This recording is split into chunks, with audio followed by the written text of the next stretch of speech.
warahmatullahi wabarakatuh. Apa kabar kalian semua? Sebelum pelajaran dimulai, mari kita berdoa terlebih dahulu agar ilmu yang kita dapat pada hari ini bisa bermanfaat. Ayo ketua kelas memimpin teman-temannya untuk berdoa.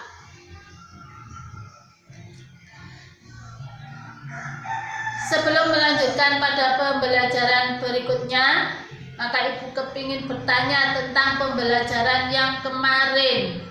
Nah, kemarin kita membahas tentang gaya dan gerak.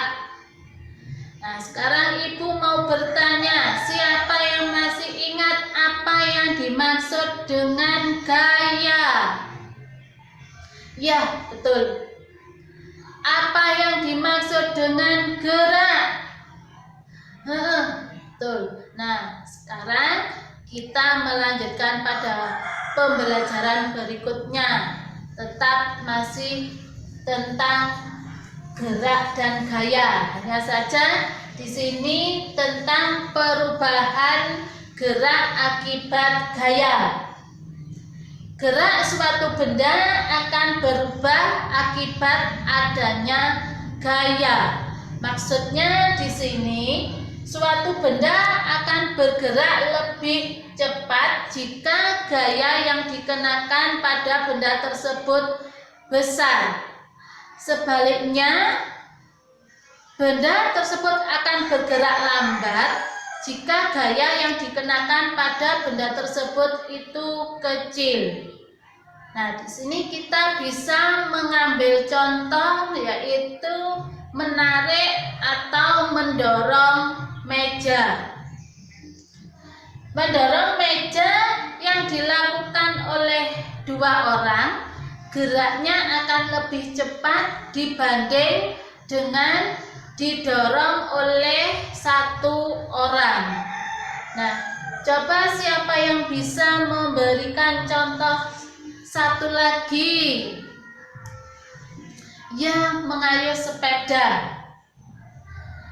Jika kita mengayuh sepeda dengan sekuat tenaga, maka laju sepeda tersebut akan lebih cepat. Tapi jika kita mengayuh sepeda dengan perlahan, maka laju sepeda tersebut akan menjadi pelan atau lambat.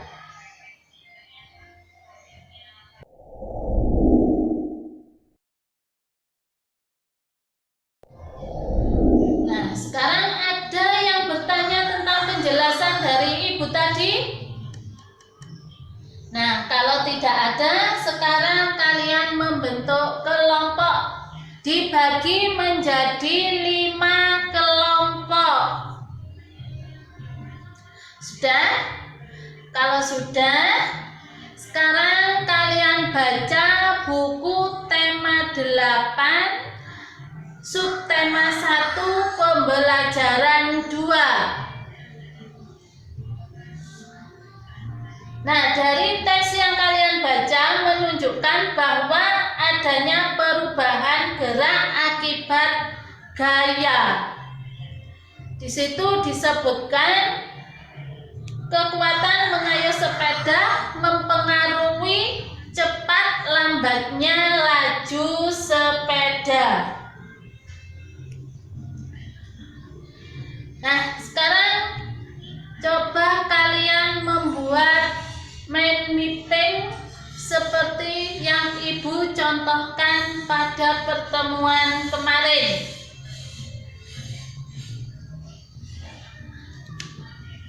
Sudah? Nah, kalau sudah, coba kelompok 1 mempresentasikan hasil mind mapping-nya.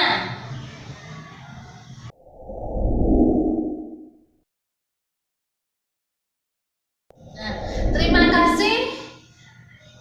Kalian sudah mempresentasikan kelompok 1 sampai kelompok 5. Nah, dari sini bisa kita ambil kesimpulan bahwa gerak suatu benda dipengaruhi oleh besar kecilnya gaya. Nah, dari sini mungkin masih ada yang perlu ditanyakan. Nah, kalau tidak, sekarang kerjakan soal-soal berikut.